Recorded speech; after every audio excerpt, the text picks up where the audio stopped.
खबरें जो आपको सीधे जोड़ती हैं हमसे, जिनका आपकी जिंदगी पर होता है सीधा असर।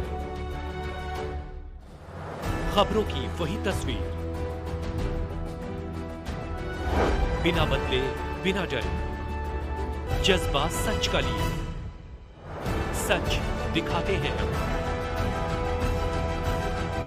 जी हाँ, इस वक्त की सबसे बड़ी खबर आपको लोनी से दिखाने जा रहे हैं, जहां पर लोनी में हिंदू रक्षा दल के भावी प्रत्याशी सुमित सूद ने ठोका दावा। सुमित सूद का कहना है कि अब की बार अगर जनता ने मौका दिया तो जनता के सभी कार्यों पर तत्पर रहेंगे। नाली खरंजे नहीं बल्कि उनकी सभी बेरोजगारियों के लिए भी हम आगे आएंगे। आगे की खबर देखिए बोलता इंडिया लाइव के संवाददाता दीपक उपाध्याय के साथ। हमारे चैनल को सब्सक्राइब करना ना भूलें। सब्सक्राइब करने के लिए धन्यवाद। नमस्कार, एक बार फिर से स्वागत है आपका बोलता इंडिया लाइव में। इस समय मैं मौजूद हूं वार्ड नंबर 32 के नया चेहरा, नया उमंग और नई उम्मीदों के साथ उतरे हैं भावी प्रत्याशी सुमित सूद जी। आइए जानने की कोशिश करते हैं अब की बार की वार्ड नंबर 32 के लिए क्या क्या कार्य रहेंगे। अगर आपके पब्लिक ने मौका दिया तो क्या पब्लिक के तत्वों पर सदैव तत्पर रहेंगे। सुमित सूद जी, पहले तो बोलते इंडिया लाइव में आपका स्वागत है। देखा जा रहा है कि आप वार्ड नंबर 32 से भावी प्रत्याशी का चुनाव लड़ने जा रहे हैं, तो क्या प्रक्रिया रहेगी आपके चुनाव के लिए? पहले तो आपके चैनल को बहुत बहुत धन्यवाद देता हूँ। जय श्री राम, हर हर महादेव। मेरा नाम सुमित सूद, हिंदू रक्षा दल से जिला संयोजक गाजियाबाद, और पहले वार्ड नंबर 27 था जो कि अब वार्ड नंबर 32 हो चुका है। मैं संगठन ही मुझे यहाँ से चुनाव लड़ा रहा है, और हम लोग ऐसा नहीं है कि चुनाव आते ही हम लोग मैदान में आ गए।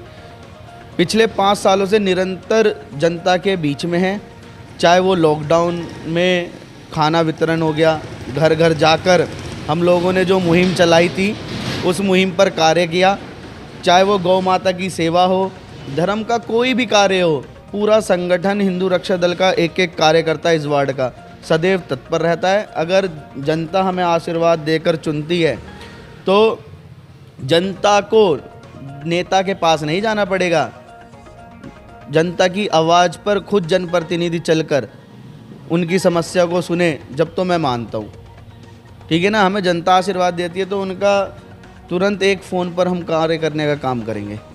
जी, देखा जा रहा है कि वार्ड नंबर 32 में बहुत से नए चेहरे निकल के आए, लेकिन देखने वाली बात ये रहेगी कि कुछ चेहरे ऐसे भी थे जो कि पहले से जीते हुए हैं और उन्होंने अभी तक कोई भी कार्य नहीं किया, तो इसके लिए क्या कहेंगे आप? देखो, नाली खरंजा अभी तक भी मतलब इतनी गलियां है जहाँ पर पैर रखने की भी जगह नहीं है, कीचड़ों से निकलना पड़ता है, छोटे छोटे बच्चे कई बार गिर जाते हैं, ठीक है ना। अब अभी तक वार्ड के अंदर अगर सुचारू रूप से देखा जाए कोई भी व्यवस्था नहीं है। लाइट की समस्या हम बिना किसी पद पर होकर हम लोगों ने सुचारू रूप से चालू करवा रखी है।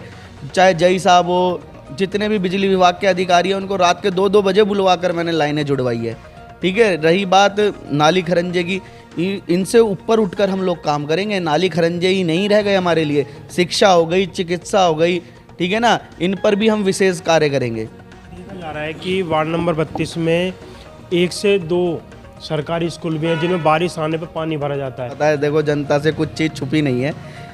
यहाँ से कुछ कदम दूरी पर ही मांडला स्कूल है सरकारी, आप उसकी हालत देख लीजिए। मैंने कई बार कंप्लेंट दी है, उसकी दीवारें झज्जर है, वहाँ पर बच्चों की जान माल का और नुकसान होगा। अगर कोई दुर्घटना होती है उनकी जान मान का भी नुकसान होगा। क्या सरकार देख रही है इस चीज़ को?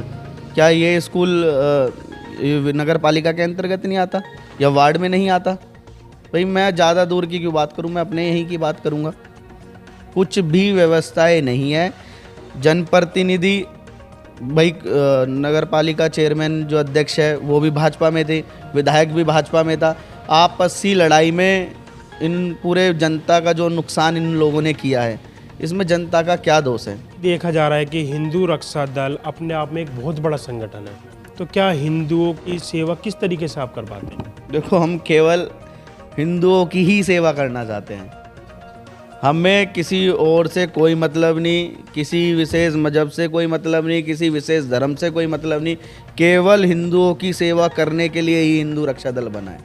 देखा जा रहा है कि कुछ गौ माता ऐसी हैं जो कि मृत्यु हो जाती है, वहाँ पर नहीं पहुँच पाते हैं कुछ लोग, और फिर उसके बाद पब्लिक किसी को कॉल भी करती है, जब भी नहीं पहुँच पाते तो वो गौ माता वहाँ पर पड़ी ही रहती है। उसके लिए क्या कहेंगे आप गौ माता? देखो, हम पे जब भी हिंदू रक्षा दल के किसी भी कार्यकर्ता को फ़ोन आता है, चाहे वो रात का 1 बज रहा हो, चाहे वो दिन के 12 बज रहे हो, तुरंत ही जेसीबी बुलवाकर नगर पालिका के द्वारा हम लोग गौ माता का अंतिम संस्कार करने का काम करते हैं। चाहे कि ऐसा नहीं कि उसको पड़ा रहने देते हैं, औरों की तरह नज़रअंदाज हमसे बिल्कुल नहीं होता, किसी भी एक कार्यकर्ता से नहीं होता। हिंदू रक्षा दल की ये विशेषता है, धर्म के लिए बढ़ चढ़कर सबसे पहले आगे आते हैं, चाहे वो गौ माता की रक्षा हो, चाहे वो गौ माता की चिकित्सा हो।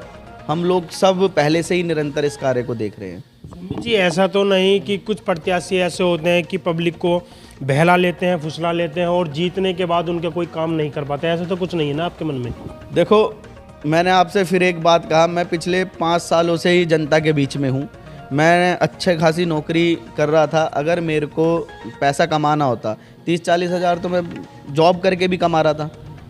अगर पैसा ही कमाना होता तो 30-40 हज़ार जॉब करके भी कमा रहा था, तो मैं जनता के बीच में क्यों आता? हमारा केवल ही निस्वार्थ भाव से सेवा करना है, और जनता भली भांति जानती है। जनता के बीच में रिपोर्ट कार्ड हर प्रत्याशियों के बारे में है, कौन प्रत्याशी क्या कर रहा है, कौन अब आया है, कौन पिछले समय से हमारे बीच में है, कौन हमारा सुख दुख में साथ खड़ा होता है। जनता को सब पता है, ऐसा नहीं है। जनता खुद रिपोर्ट कार्ड तय करके बैठी है। इस बार जो भी उनको अच्छा लगेगा जनता उसे चुनेगी।